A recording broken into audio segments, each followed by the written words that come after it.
They went to blaming my drug addiction on, you know what I'm saying, talking about it was me. You know what I'm saying? Baby, I feel like everybody jealous of him. You know what I'm saying? I'm full of that heroin, you know what I'm saying? Like, you know, I'm you know, so I really wasn't seeing clearly, you know what I'm saying? I mean, I was happy, you know what I'm saying? But once I sobered up, you know what I'm saying, and started seeing clearly. I dope, you know what I'm saying, I done my thing. You heard me? Every vein I could catch, you know what I'm saying, I was catching it.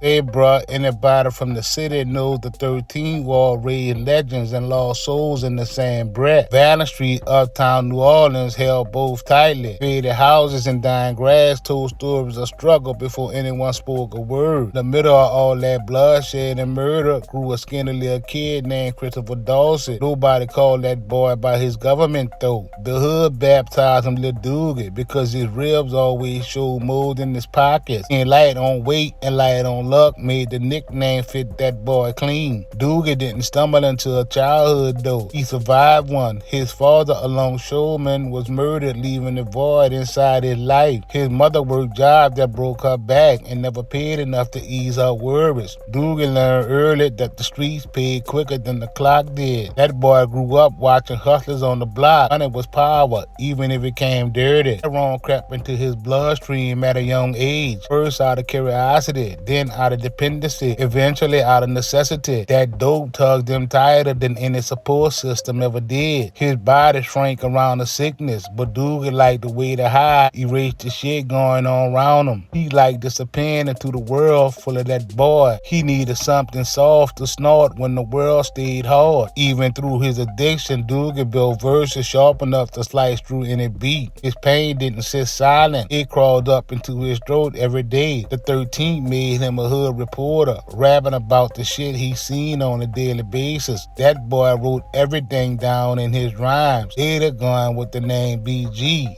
aka Baby Gangster. When 12 chased dudes in the hood, BG put it in his rhymes. When his partners got put in the ground too early, BG pinned them shits in his rhymes too. His lines wasn't learned, they were real life shit he saw where he lived. Stan's barbershop held damn near the entire 13 inside his wall. Dudes out the hood coming through non-stop. Old timers debating street politics and getting young and soaking in every word like school lessons they actually needed. BG slid through on the regular. He blended into the scene like a shadow, but his mind kept stacking balls. Then Brian Williams, aka Baby, pulled up one afternoon in the energy chain. Baby moved like his name, shining with jewelry and shit. Street earned confidence, talking enough shit to wake a dead man up. Baby and his older brother Slim pushed work in the city and collected payment without hesitation. Them boys needed a cleaner lane. They had just formed a small label, Cash Money Records, a business front born from dirty money and ambition hungry enough to eat the industry. Baby asked BG to spit. Baby didn't hear a teenager, he heard a profit margin ready to skyrocket. That boy recognized a gift the hood couldn't keep forever. From that moment, BG became their project. Cash Money Records recorded him inside makeshift studios with cheap equipment and high hopes. They drained his trauma into the microphone. His voice came out tortured and authentic. He wasn't rapping fairy tales, he was translating the trenches and the sound. The right industry people listened, the right calls came. BG music exploded through the South, then a few other states, and everywhere anyone listened. His gangster raps built on real New Orleans scars resonated far outside city boundaries. He turned into a nationwide problem overnight. Stages, tours, award shows, magazine spreads. His face landed on screen coast to coast. Whenever someone said Cash Money Records, BG name followed right behind it. He became their marketing, the face of their future. Then came a major deal. Baby and Slim got richer faster than BG could count his frustrations. He kept seeing his music chart and his crowds grow, but his bank account stayed shockingly thin. The checks never matched the success. Baby had backdoored ownership into legal paperwork, while BG nodded off full of that dope, drew signatures without a lawyer. That boy was a star with a starving wallet. Heroin made it easier not to ask questions. A needle quieted the betrayal, just enough to keep him performing like everything was fine. Cameras captured a nationwide rapper, but mirrors showed a man slipping, addicted to that dog food. BG eventually noticed his life didn't add up. The label headquarters grew bigger. Baby's jewelry got brighter. Meanwhile, BG still slept some nights in a home in the east that Scent was living in that looked too similar to the streets he thought he escaped. That boy started boiling with resentment for the man who built success on his back and treated him like he was disposable. OP gang. Everything cracked when BG aired his truth in public. He sat in front of interview cameras complaining about every unpaid dollar he believed he deserved. The industry watched a famous gangster rapper speak like a man tired of being robbed. His voice shook, his hands trembled, his shoulders sagged like that dope inside him was pulling the strings. Those cameras immortalized the damage heroin caused into that boy. Sunken cheeks, slow movements, eyes that looked like they didn't sleep in peace. The hood ain't look away though. Some defended him, some mocked him. Everyone agreed the addiction was winning battles and that boy kept losing. So dig this year, BG left Cash Money and started his own label. The independence didn't arrive fast enough to outrun the trouble already walking toward him. In 2012, firearms without clean paperwork ended everything. 12 caught BG tooled up in a situation where his background turned that mistake to a federal problem. Courtrooms judged him not as a celebrity but as another New Orleans offender. A buku pride drug arrest. Nearly 13 years landed on that boy's shoulders like a second life. Federal prison erased tours and microphones. On the crowds now were inmates waiting on the child call. BG still found heroin behind them fences. Contraband never stopped existing where desperation lived. He kept using to sleep away the time to forget milestones he missed. The silence withdrawals that clawed at his bones. This right here ain't no cap.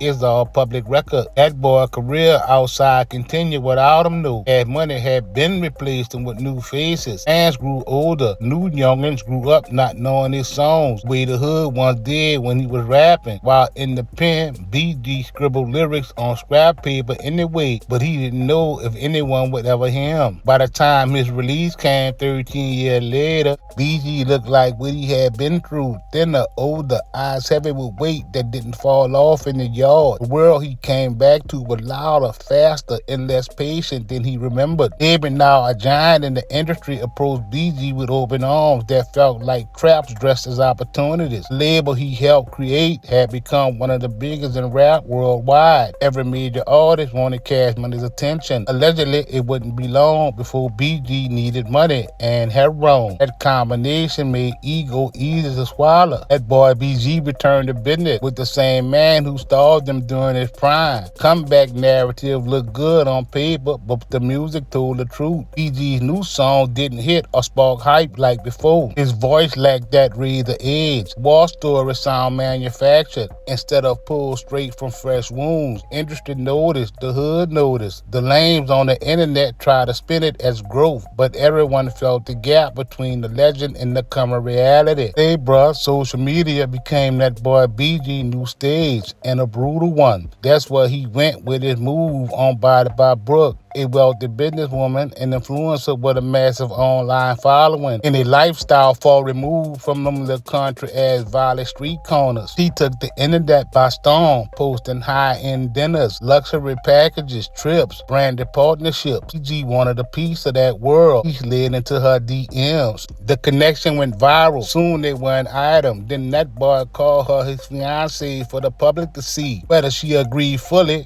didn't matter much. Internet was saying BG needed the image of having stability, love, and status. Brooke pushed him into a new kind of hustle. Brands like recognizability. And on the cool, that boy BG still carried name value even if the charge forgot him. Promotional videos flooded social media. He held styrofoam plates from local food spots. Out of the M-Line clothing line, advertised products, services, events, anything with a payment attached. The grind was embarrassing some days, but money was money. In addition, don't wait for ego. Leave it up to the internet. They say each promo clip that boy was playing on himself. Allegedly, heroin stayed in his system like blood. That boy BG face carried the exhaustion of needles and knives. His arms stayed thin, his posture bent, his skin tightened around his bones like shrink wrap. The camera didn't hide any of it, showcased every symptom. Fans commented, the streets whispered. That boy kept posting anyway. He needed people to believe he still still stood tall. He needed the illusion of a gangster street dude still making moves. The chains around his neck stayed heavy, even if the body underneath it wasn't. The tattoos still screamed baby gangster when his voice cracked. The name BG still belonged to a rap icon, even if the man walking around with it seemed like a fading rumor who was back on that dope. Studio sessions continued. That boy worked with Gucci, Busta, Boosie, and Finesse 2 times. The streets say drugs and disappointment clouded every line. BG tried pouring pain back into his music, but now it sounded like nostalgia instead of the truth. That boy wanted to prove he still had skin in the game. Instead, his new shit sounded something like the hood ain't wanna hear. Allegedly, Brooke still trying to help that boy monetize what little he had left off the BG name. But even she can't fight the dope that he allegedly had inside his veins. That boy Baby kept claiming that he believed in the comeback, but he ain't invest the same energy into him that he invested in the young boy. Baby out here running behind Top like an 18-year-old groupie. They say that boy BG lived in a state of almost drowning, head barely above the water, surviving each day through a dope habit and a little bit of legacy fans still respected. The boy kept releasing music, forcing his tone into toughness. Even his bones didn't believe it anymore. He kept holding on to the gangster story like it was his only defense against disappearing. BG remained a name the industry recognized. Fans respected his contributions and wondered about his future.